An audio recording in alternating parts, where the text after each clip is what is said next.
Hello again, Pangaea. Hopefully you saw yesterday's workshop video. If you didn't, I will explain again briefly, and there will also be a link to yesterday's video at the end of this video. This is the second video in a week-long workshop that Pangaea Poetry is running in preparation for the Slam, which will start on Monday, 6th of July. For today's video, we're going to be doing something called blackout poetry, which disappointingly is not trying to write poetry in the dark.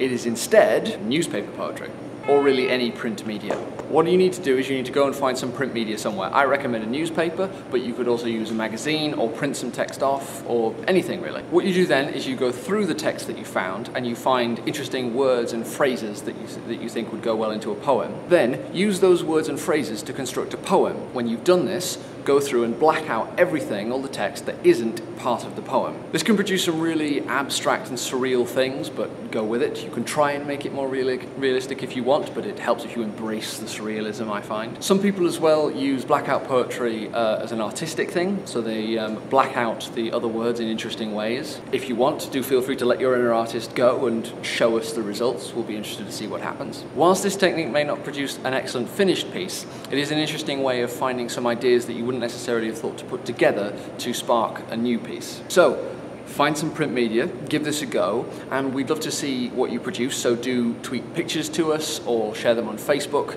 possibly with a transcript so we can read the actual poem itself. If you wanted, you could take it to the next step and cut out some words of a newspaper and then paste them together in to make a collage poem. Feel free to riff on the notion of a ransom note if you want to. And again, please share any results. We hope you have fun doing this exercise, and hopefully we will see you tomorrow.